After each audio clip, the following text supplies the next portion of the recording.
soki ozalaka moto alokuta na kombo ya baninga na rapport à mabe epai ya chef pona baninga bakoya qui anti-valeur la corruption d'ABJ à bannir déstabilisation ya administration ya mboka toboye. Je suis la voix des sans voix o elobami na se na bimisi likolo. Avec un salaire de 200 000 tu as construit les immeubles partout. Tu as acheté les voitures même construit les villas au 7e femme. Tout cela avec l'argent que tu as volé à l'État. Osa vraiment Moyibi. Avec les contrôleurs d'État très corrompus. La République est devenue bananière. Biyou Bipé et Leki. Moya vampi à pétrole, boutique à côte détourné. Mbongo ya nzete pa yekenda toyebite. Mbongo ya impôt na douane pour verser na trésor. Mbongo la mérite au sengi décentralisation totale. Mbote na bino bandeko balandi akanaki télévision na ndenge bozali ebele lisusu na poko alelo pona kolanda manaka na bino oyo boningaka mingi oyo lobelaka mingi ba question politique pona nité ba question socio-économique. Lelo na yambi ba syndicaliste. Ya entreprise munene oyo entreprise anga koma lola entreprise moso ba tindi okuna ele yo bamsu balbi yango za so ke kuna il faut pika. Pour ba kambo ezali kuna en tout cas tozo ebate soki pona makabosi la soki faut mundele aya et soki angelo aya toza ko ebate toza bongo na onatra po ezaki otra ko onatra et comme il STP ezongi lisu onatra likambo peut ko so lango na ba syndicaliste ya département ya port et transport fluviaux ya onatra oyo lelo baye po balobela ba mbeba oyo ezali na ba kambi ya onatra siko particulièrement mon continent bango numéro 1 pona bango balobi ke aza kotambusa entreprise malamu te ba dossier ebele za kuna ya moindo yango mon lelo baye ko bimisa yango ngai na retourno be mituna bango nde bakoyanola mbote na bino bandeko et puis na repesa bino micro moto na moto à se présenter et puis à l'oba na kati ya syndicat wana ya PTF ya zali nani pe aza kusala musalani. Merci beaucoup monsieur le journaliste. Ngai kombo na ngai monsieur camarade Mukenge Damien Zik. Ce qui na lobby camarade puisque naza syndicaliste, naza délégué syndical. Biso tobenga camarade. Comme naza agent mais la cadre oyo naza camarade. Naza chef de service d'exploitation. Alors na ponaki musala oyo depuis l'élection il y a juillet 2023 et salemaka puisque tout le monde a que bagent bazo telengana défense ezate alors na ponaki musala oyo pona défense pour défendre les travailleurs pour défendre l'intérêt à travailler pour défendre l'intérêt à l'entreprise puisque ceux qui ont défendu l'intérêt à l'entreprise travailler pour aux salati. OK. Tokei Nandeko Azali Nandeko Azali Penenayo, vice-président, l'autre, voilà. Merci Mingi, papa journaliste. La pression, merci Mingi, Nengo Yambibisonel.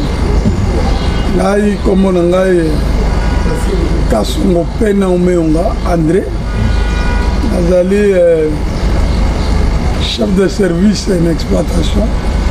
Azali, chef d'agence Nabichi Mobila. Azali camarade, président du Koloba, délégué syndical. Azali vice-président de la délégation syndicale, il y a PTF. Ndeko Azana Mupandi. Oui, merci Ndeko journaliste. Comme on a Lobé la Balouti fidèle, Naza chef de division principale, et chef de beach, la gare fluviale.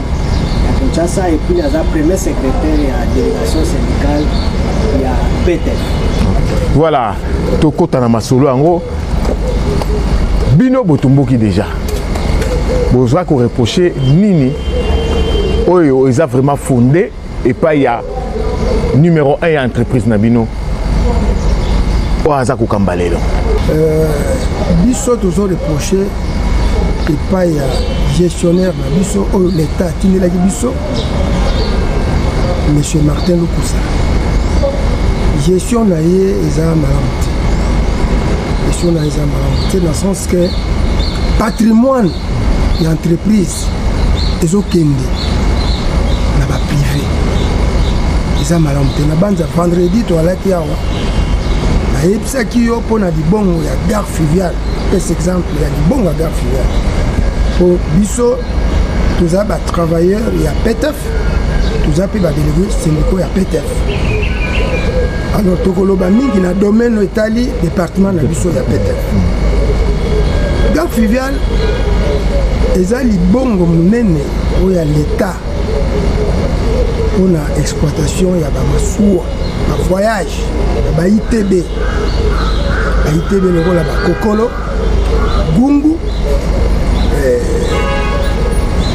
nini chachi modimbi malgré bao wana mibale ya susu te oyo baembarcation eza kosalema bapassager bazokende vers kisangani mbandaka bomba lisala esi de suite mais depuis tobanda na libongo wana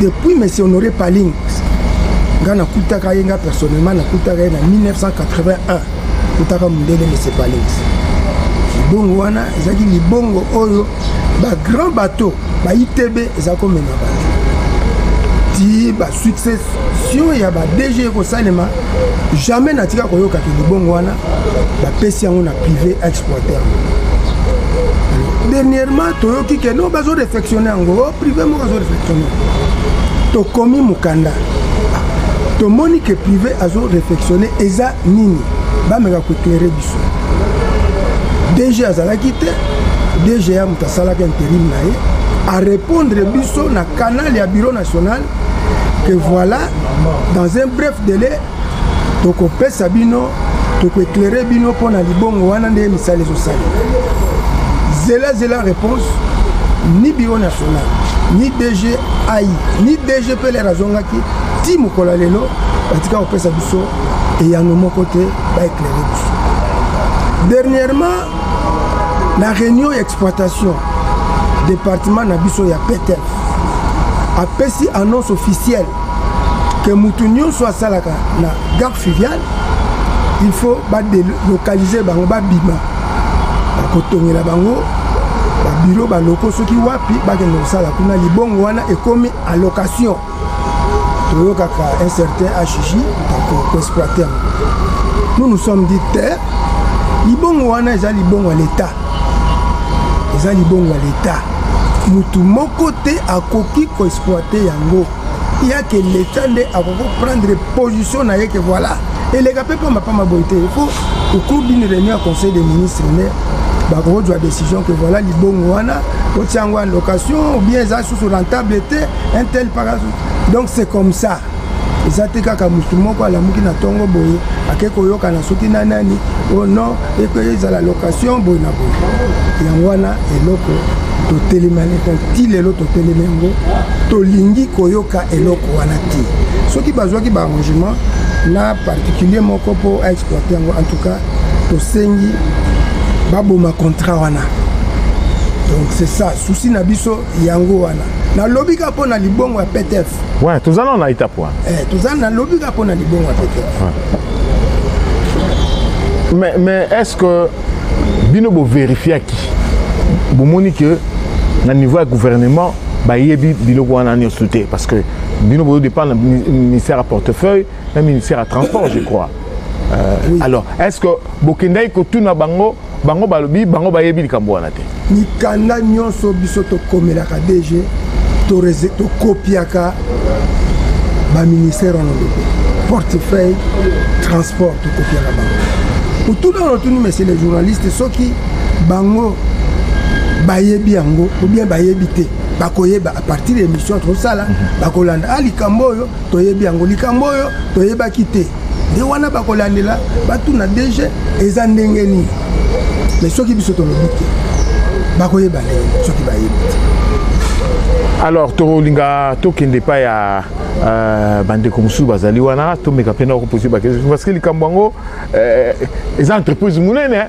oyo mutu moko kaka avandi na ye boye Martin Lukusa vandi abibonga na rosala wana gangsterisme wana soki ba yebité na solo na chango na conditionné soki l'état est payé permission te yebité wana ezaki yanke o tolo ba ki yanke parce que yé na ndimité que ndeko Martin Lukusa a yebité que procédure à suivre ezali wana il faut eutana na mbula matali parce que c'est entreprise à l'état alors ndeko vice-président nangina yeba sikoyo sort na bino soki ke likambo wana ndeko Martin Lukusa atingami sort na bino ba travailleurs et aux alanines parce que balobi déjà ba otonga bino ba bureau donc bino kuna bo rozalate donc bato ba rosala kuna manutention na ba makamnyo so et aux asu bato on a traité ba travailleurs nyo so ba policier bato on a traité hier on va privé le ko la société privée a rezo ba société mususu a tchewana a charger pe kombo ya bitu to ndengene.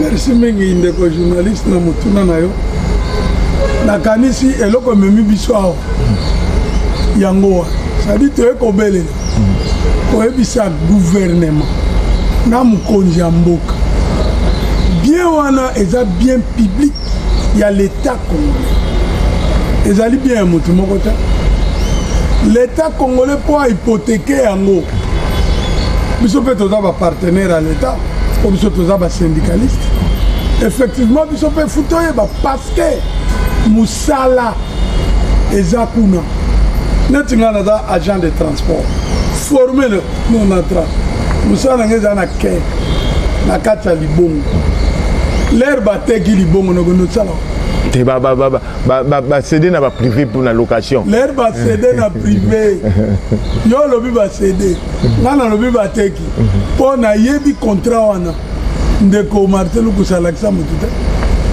tozo tanga kana ba correspondance na bandeko wana bazo senga ke longola batu bazako déjà plus de 20 25 à 30 ans ngana yo peut-être tozali soute bongo bana na biso bako to tikela bangu ndeko journaliste kanisa iloko bato babundela ki mboko bazwaki indépendance bazui indépendance à Congo bakutaki mabongo ils pouvaient faire leur temps ba hypothèque mais babateli yango ti lelo ça dit ba yebi que zali bien public ya l'état congolais kuna nde misale ezali mutako utaki sangani te alors bagena komi Kinshasa soka amoni libongo ya Kinshasa te libongo ya Kinshasa yango est-ce que bakonya mboko bazalelo ba mama to batata basomana numbisi kuna na libongo wana te to fufu lelo un individu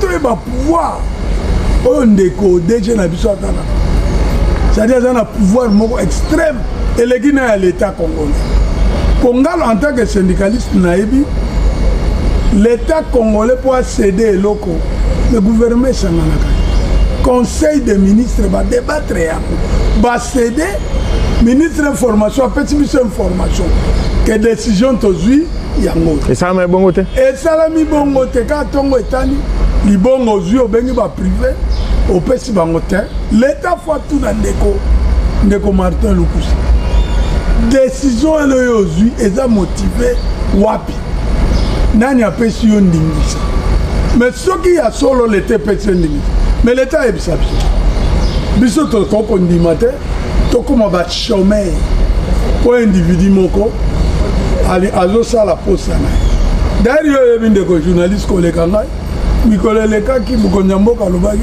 bakongole mpe des fois bayeba badroit na bango te oyo eza droit na biso droit ya peuple congolais mutu moko te akoko hypothéquer bien public akomisa yango yango ya yo ekosalama te mpo Congo eza ya biso nyonso bakongolais. Bon, en tout cas likambo ngo tozaka na esika moko soki gouvernement eyebaki soki pe gouvernement eyebi te mpo mbeba ezaka wana mpo kolo entreprise ezali l'état congolais soki ndeko Martin Lukusa alandaki procédure te l'état congolais eyebi te wana bino bwana raison mbeba monene sikoyo soki que l'état congolais apermetaki mabe ezali na niveau nini eloko nini oyo bino bosepeli te soki nalobi bien soki keza l'état congolais epermetaki bezwaki décision dans le conseil des ministres bapesi nzela bon cédé yango na ba privé ba exploiter pendant 25 ans. So ezali ndengo wana. Mais ba ezali na niveau nini. Pour bino wa syndicaliste, bino va représenter ba travailleurs. Voilà, secrétaire général. Merci ndeko journaliste. Komoni l'État congolais ezali État bien organisé et puis ezana ndeko. Nous en tant que des partenaires sociaux, décision nyonso o l'État okozo. O est susceptible à toucher emploi ya basali. Eza ko concerner biso direct. Yango mona na ba mikili mususu soki réforme yo sema na kati ya compagnie. O eko senga ke ko toucher ba emploi ya bato. Avant et salema plan social il faut ça. Ça dit il faut pas approcher ma partenaires sociaux pour signifier que voilà tous autres réforme na modèle boyé o eko senga ke bato musu ba ko perdre ba. C'est ce qui va donner la possibilité à nous partenaires sociaux koyeba ceux qui perdront leur emploi ba ko kende na ba condition ni. Il faut qu'on garantir bango parce que ce sont des humains, il faut qu'on respecte. Alors ce que ezali que décision ana ce qui l'État yeba ki ango to yeba. Nous on estime que yeba ki parce que ba approcher bisoté. Ce qui va approcher biso to neto yeba que oui contraire si amena ba terme boye et que bato ba osala kuna ba ko délocaliser bango et délocalisation na bango et ko toucher ba emploi na bango te par exemple. Mais aussi longtemps que ça a été tout le monde a que ezali arbitraire, ezali forfait. Raison pour laquelle nous avions écrit à cette époque-là tant que sali cahier de charges à repérer actuel PCA tant qu'on continue en fonction to epengla ki dossier wana otuna bango que voilà tozo yoka nungu na makambo etali Garfivia likambo ngo ezali bo symbole la biso ndenge président tayi koloba apesi biso réponse moko clarté ono na ngonga ya sima tokopesa bino réponse tozeli lelo linge sala ta sanza mwami non bayanola te tokomi lisusu mikanda ata mibale misatu tozozo eyano te. Nous en tant que syndicalistes on continue pour fouiller à travers les différentes correspondances à échange à correspondance entre les partenaires et la direction générale. C'est là où nous avons compris que non, Garfivia est allé réellement mis en location. Parce que les agents aujourd'hui ils sont sous menace. Il ne faut pas délocaliser pour que les places nous soient la place nous sommes chef d'agence yo longoli on a matissé na mokili na ebité son routine de balé mususu kuna pour comme chef d'agence yani ya banzete ya nguba et la kisibiso que danger continue à katia emploi. Raison pour laquelle le moniteur telemi a kolba que non on est allé domaine public de l'État. Pour désaffecter en il faut l'État yeba, il faut l'État à la procédure parce que l'État est légaliste. Yemo cause à la bourreau ya et lokoya. Voilà pourquoi tous a walelo. Et ça parmi les problèmes oyo, biso tous a défendre pour non en tant que syndicaliste que tu peux laisser passer à côté, il faut tomber là. Ba konziba ya kokabula biso. Voilà. Na rozonga na yo président. Libongo wana pour biso to yebi on dirait banda osa souti et là il manque à gagner pour l'entreprise. Est-ce que Onatra ezanga ki mbongo ya ko réhabiliter libongo? D'abord monsieur le journaliste na pesa yo na miyani ndengo lobi ke libongo wana banda osala te libongo banda osala mais pour le bac d'activité et du miniaki sensiblement d'ailleurs oui et du miniaki pour na libongo wana ba trafic interdit le que à Brazzaville et Kinshasa que Brazzaville banda ko sala avant que DG Lukusa aya ko délocaliser trafic wana et ya na port de Kinshasa. Donc ba arrivé ya ba bateau remorqueur pas courrier et banda ko sala par la biso ce qui peut kokolo kei par hasard puisque fréquence à monsieur ya son militaire et kei kozonga nango ici quand mususu ekoki kotelema te on a débarqué ba personnel kotelema avec tous les services de l'État. Avec tous les services de l'État. Tout le monde a fonctionné soit 100%, comment il y a 20%, 30%? Bon, tout le bas à 30%, à 20%, à 30%. Mais bandako ça. anda kosala mais tokoloba te ke lelo puisque ils ont fonctionné à 20% ou à 30%, donc ils ont sous natina te toyebi ekoya lobi te puisque tozoluka ke na ba prochain avenir dans un proche avenir l'État peut asala makasi maswezonga tout ça il y a la réhabilité ba barge ba courrier peut kende tout ça mais ce qui te fait particulier est que tozi ba masuwa pour ils voyager et côté les wapi voter les marques. Alors, na retenant qui question na mon composant qui que ce qui l'État mutapesi a dû décision wana que libongo wana ba louise yango. Na koyeb so que l'État congolais baza l'État za zobati. Ce qui l'État a dit mon calme wana ako tia garde-fou. On a bateau basala kakuna. Qu'est-ce qu'on va faire? En plan to kopesa bango ici quand bango que ça là pour baza occuper quand même.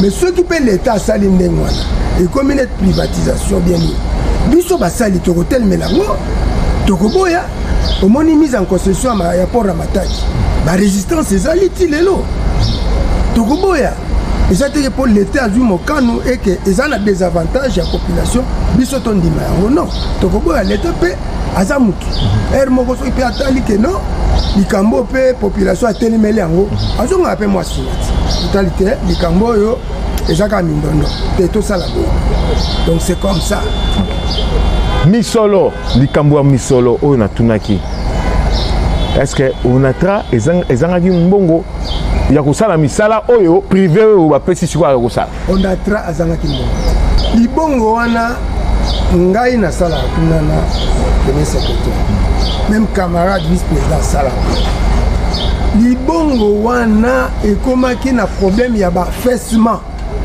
c'est-à-dire arrière que pour que netina grand bâtiment na banzo yebi yango sokoma na bien arrière que ekomaki ya kobukana laki to banoloba ke affaissement ezosalema oyo soki mituka ekoti po bacharge biloko ekoriske créer baaccident. Donc il était question de suspendre momentanément ça la réflexion il y a affaissement réflexion et comme que non un tel boyer et comme à location mais non ce qui est pour la réflexion vraiment pas un état normal de belge tikatiango donc boyate grille zawana eza grille il y a 5 ans eza grille en 1950 et ça la kaka pour vous dire qu'on a travaillé avec les techniciens ceux qui les sali lobby boye bourrage boye ba bengi ba technicien et ba bongisi et sali ba déchargement et sali makawana chargement déchargement et sali makana grille voilà donc c'est pour vous dire que l'Ibongwana n'est pas totalement rentable. Non. Bisondé.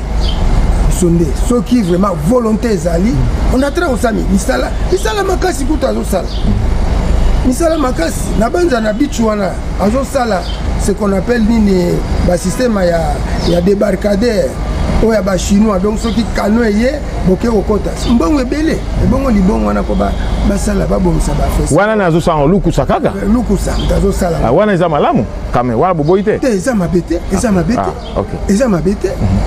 Eza mabete. Ozo bongisa côté obongo. Là où ça ne va pas. Ça ne va pas. Surtout monique non, ozo bongisa. Bongisa. Côté nyonso. Donc c'est pour vous dire que libongo wana ceux qui vraiment réflexion nous sommes d'accord. Et puis bazong c'est la mission. Ceux qui ont réflexion sont pas qu'à allouer non. Nous disons NON ne fait beaucoup de la. Voilà. Secrétaire, vice-président. Nazongi panapoyum tolba maramba délai 25 ans. Bino bo bangani parce que tant mususu na ba close ngo ba ko bino place moko boye pendant 25 ans wana bango ba kozongi sambo pour muto a joué esika wana ya otia misolo na ite a récupérer ngo ndenge nini est-ce que libongo wana so ba bongi sango bien 25 ans ezali ebele to muke pour récupérer mbo et sikoyo et nazo yo kinga koyoka ezokota na pété libongo wana on a très ans bongo bonisa côté ngai na sala kana beach je crois to sala la recette par jour sauf to sali recette mouké et ça va pas moins de 10 millions de francs congolais. De francs congolais. Moi, ba dollar pendam c'est-à-dire kaka na ba recette wana ya bichi ngobila. Ndenge to solo la kina mokonzo ba uto changer. Ndeko umba tito. Ndeko libongo garfia les obeba. Abi problème ezate. To sisa makambo to ngito bongisa kilo. Bâtiment moko ezana to chakula, to bongisa ba toilette, to kota na musala ya garfia. na forage. To tchana forage bongo to kota na musala ya garfia. Ndeko 10, 15, 16 millions, 17, 18 chaque jour. Na bichi ngobila. Na bichi ngobila ndeko yoko bongisa libongo te. Parce que lelo oyo ndeko tozo kene malembe papa journaliste. Na mbongo wana po eza fond propre. Yo bongisa nango libongo te. Pourquoi yo kende zwa mopaya aya po bongisa libongo soka bongisi libongo esili ozwi mabongo ya intérieur.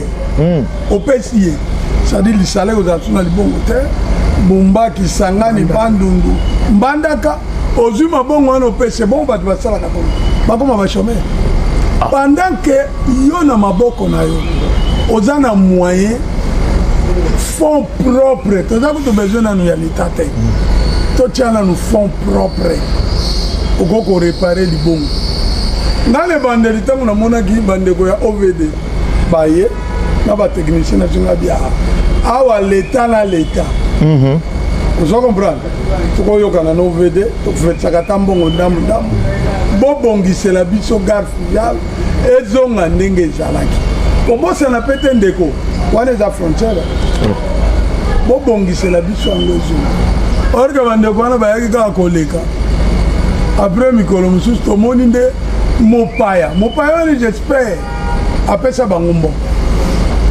vous assure naza sir po te misala basali wana basala mbongo me mbongo mopaya wana comment est-ce que yoko ozali na possibilité yango oyo ya kobongisa l'état congolais mpe azopesa biso mbongo chaque fois so bapesi mbongo olongoli ndambo olobi investissement elingo olobani kosala biloko oyo ekobota mbongo mbongo yango ekendeli wa voilà misala ngo parce que tant que tu kotaka 10 millions misala oyo ya koréfectionner port fluvial ya Kinshasa ekosenga combien parce que biso bosala ekosenga combien ndeko journaliste eza lokola moto azotonga ndako soki oyo ozotonga ndako eloko ya liboso bazalaka nango ezali elikia na bapesi yo plan na programme osala po oza compagnie te mpo oza na bon soki olobi bon leloko na ngai natonga yango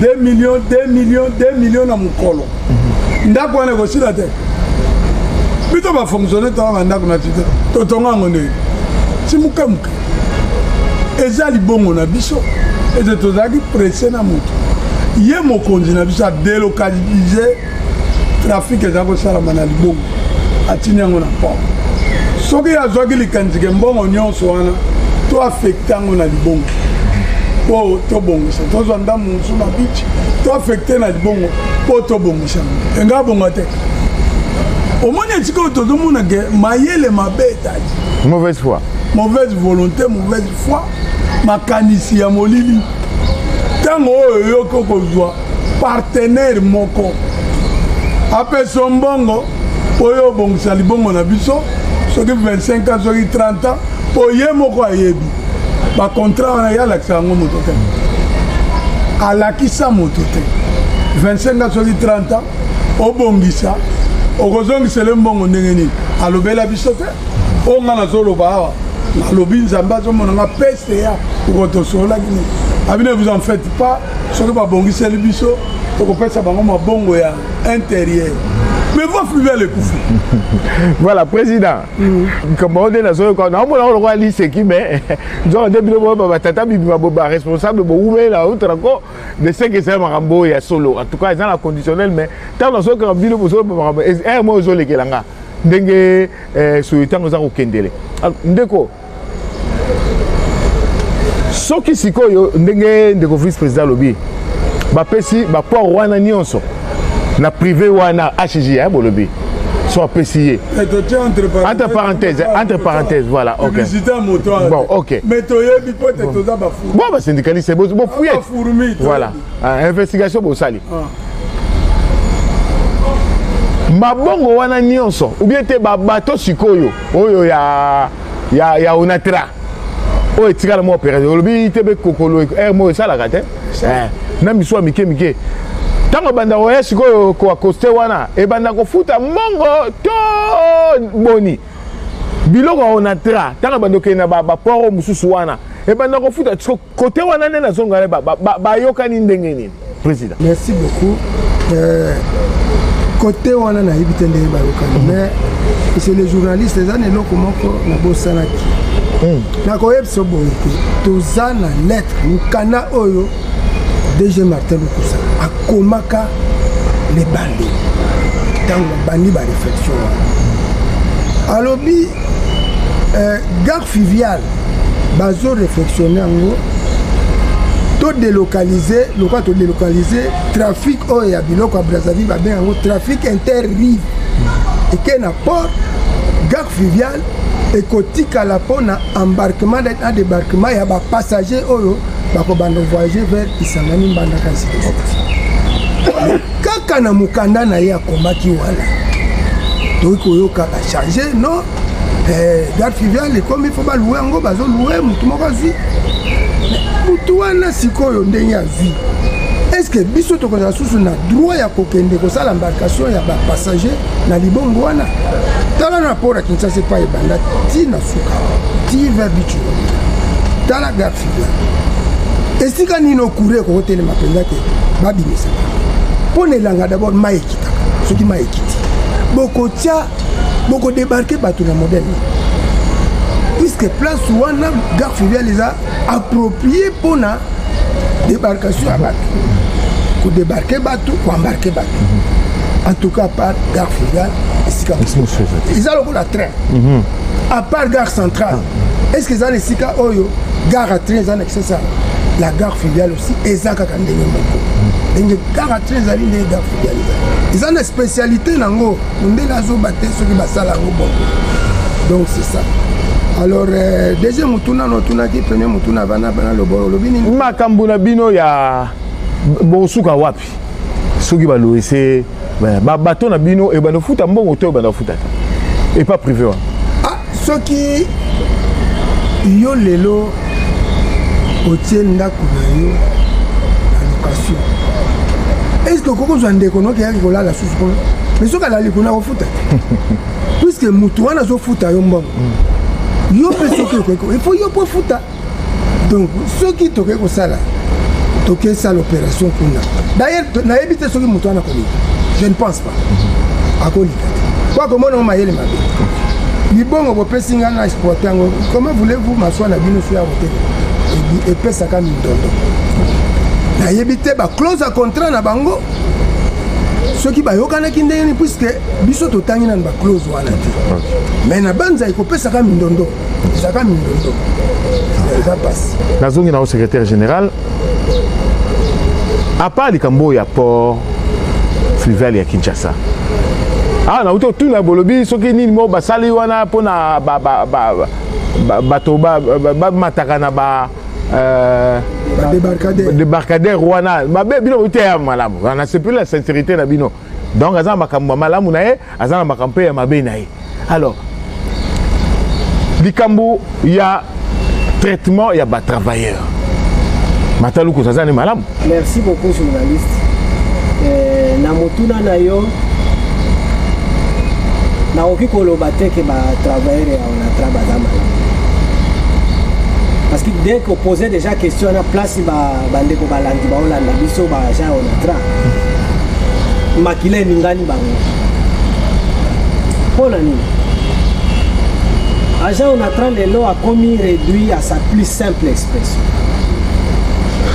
a commis le rôle à eboele nyama et bandi na martel ko sate ouais et bandi na yete to ultimo musika soki na lobina tanga ba nombre ba mois oyo tozobenga lelo les salaires cristallisés ndeko bato aussi bakokweya secope na ndako place baza toyisa bango ekoki koleka même 50 mois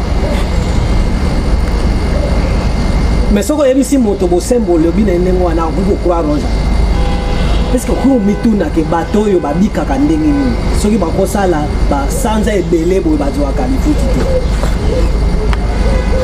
te rien que na mbula oyo tobandi 2024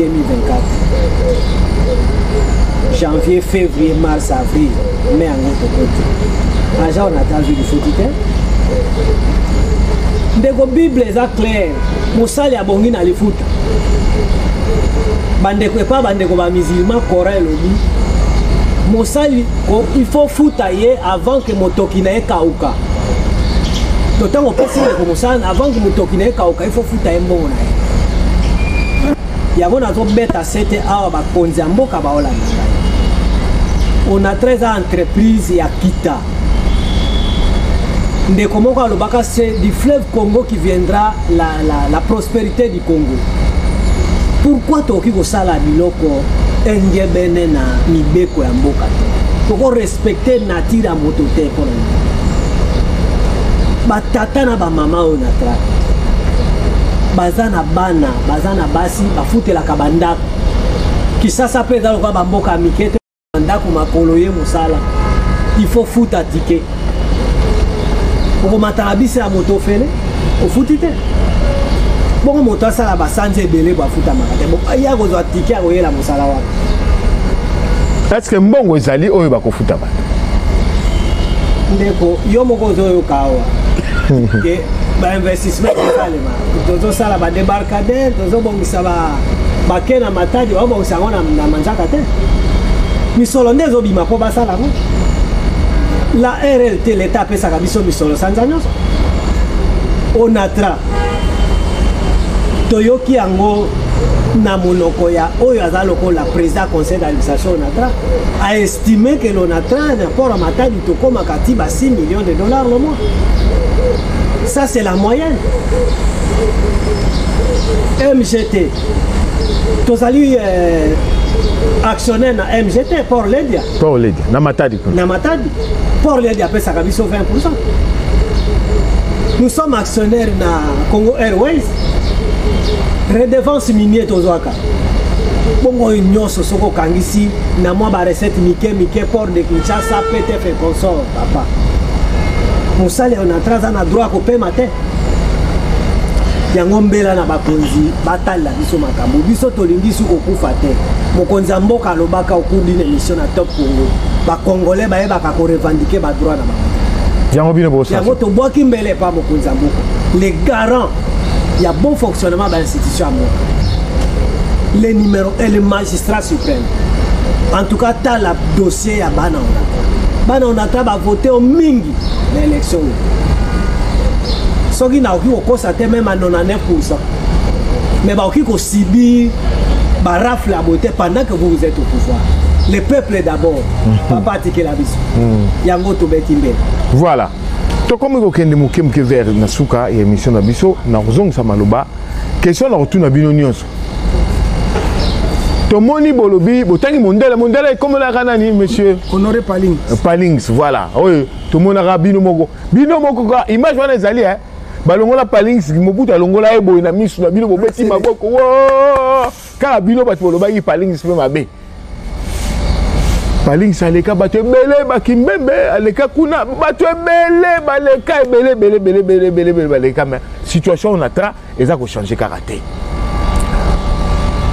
na époque où on a yoga ki balobaki en tout cas on a tra il faut qu'on va privatiser pour et que ne malam pas privatiser comme sous yango mobimate mais ba département ba privatiser ba msu ba bagité ba pesa ngonde ba soka mondele nde batia wana peut-être à cause de la coco à Palings un esprit à cause de ça makambo siko solution pour na onatra ezonga ezali nini yozali président ya délégation syndicale ya PTF solution ezali ni tabu solution utanayo en tout cas eloko lobi wana cela est vrai. À l'époque, il y a fait président Maréchal Mobutu. à Salaka ce qu'on appelle décentralisation. C'est-à-dire, à chaque département est commis office. N'était pas Nabiso et Salaka OTP. Office de transport et de port. Autobéni PTF. Quand les allants voient fluviales, fait mon bout à ça, non pas décentralisé. À Tineli Bisso fait Ilondo comme DG. CN, office de chantier naval. Tindi pauvre Bombouchi.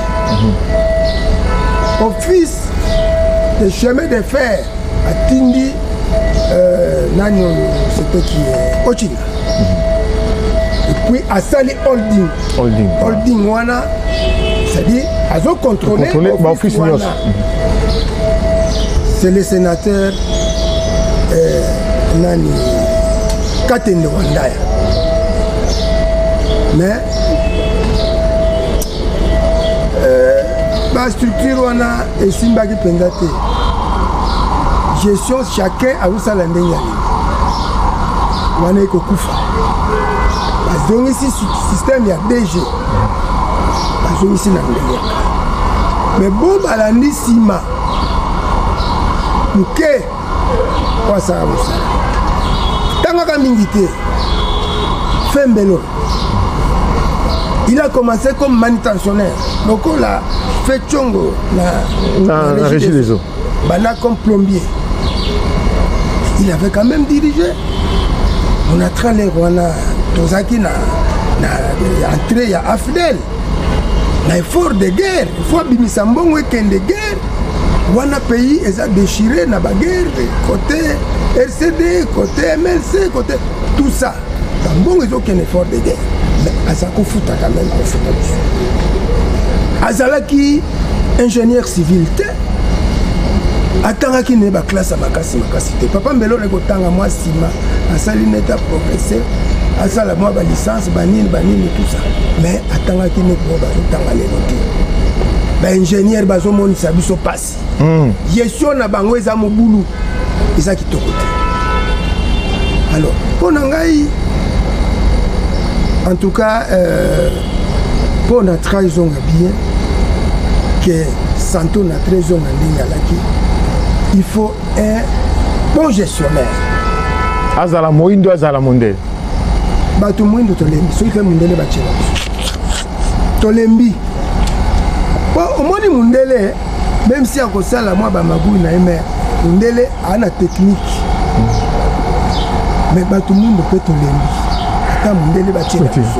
Vice-président. Quand je suis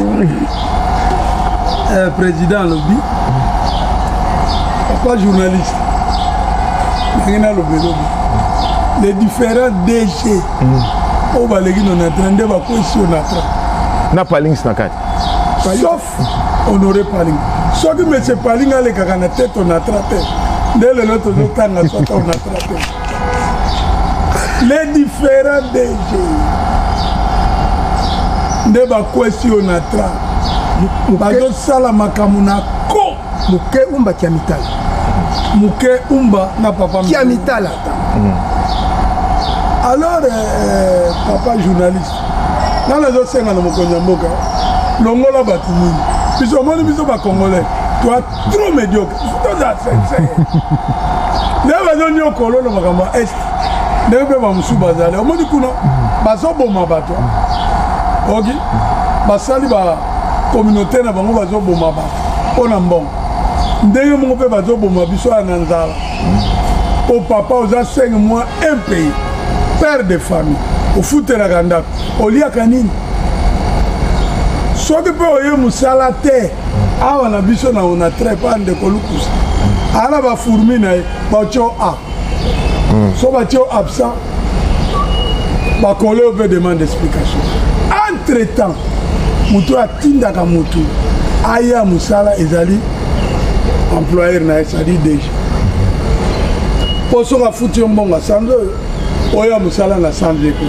tanga zo futo te malbino ya ka musala atelemina nzete soko yete abeti et ce zomo nango bo moto ya ngwana omoni biso poso na bomoto ezobunga bomoto s'il vous plaît na motema ya bolingo na ya mawa batia mondele ba recourir na banque mondiale ba recourir na banque mondiale to mondela mokonzi akondo tambola bitika tambola akozwa ba bon gestionnaire bato mwindo tolembi bango comment yo ozwela mutuka 250 millions otelemi yango na liboso bato libungo eza na njala ya combien il y a 130 millions otelemi yango 130 millions 130 000 dollars otelemi liboso bato bana njala po ozochola ba mundele ayebi valeur ya mutu soki akoko réclame asala grève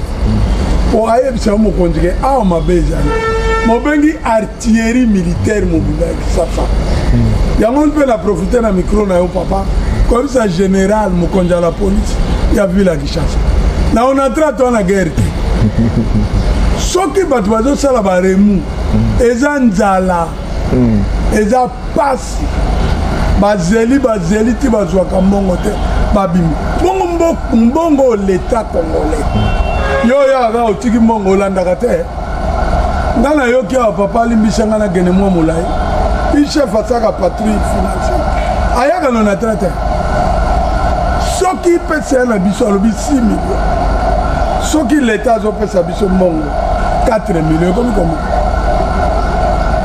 10 enveloppe salariale na biso ezaka eza soki 3 millions 200 so 4 millions bakokofuta biso te voilà tokei epai ya secrétaire général mondele to bon gestionnaire tout ça papa journaliste ngai naoki kopartage avis wana te mondele na tre eza lokola tolingi tozonga na ntango ya bayesu kristo or eza impossible yesu akozonga so na mokili te.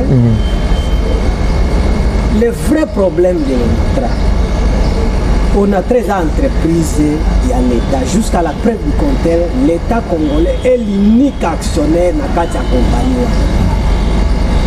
Il faut battre les locaux. Il y a des Congolais corrects, papa. Donc, ça la publicité, il y a des Congolais qui sont corrects. Ok, au PC gestion, il va les faire selon les règles de l'art. Bazali, Obazo Banga, Moïbi, qui sont intègres. Et au-delà de ça, l'État propriétaire doit avoir un droit de regard sur cette entreprise. Parce que yo kochaka mandataire, au petit lié champ libre, à ça la nengali, impunité. Journaliste n'a pas surprendre, non. N'a parquet à limiter. Il y a un procès pendant. Les Congolais de bonne foi, agents et ONATRA, les syndicalistes écoutent tout à cette époque-là. Ils ont porté plainte en bonne et due forme avec des preuves palpables. Au fond de mandataire Misato pour la gestion et puis détournement. Bazong ils s'en vont accompagner. Tilelo. Bamon on soute au défa 30 millions. La période de comité de gestion à professeur Mouko. Il y a des rapports là-dessus. Pourquoi l'État congolais a une colo compagnie a veillé sur le bilan qu'on a que na tinda ki yote okende kuboma compagnie wana te na tinda ki yote ko kilo chama boko na pesa ya compagnie. C'est ça le plus grand problème. Donc de ce côté-là, l'État congolais est responsable et à Kao ya ONATRA. Parce qu'il y a donc qu'on punir, qu'on contrôler les mandataires avec il y a des Congolais qui sont capables de relever les défis au tombe de l'entreprise et au ONATRA. Merci beaucoup. Alors, ce qui n'a aucun combat pour la PTF, les infrastructures à PTF pour la PTF est comme rentable. Les trafics à bateau.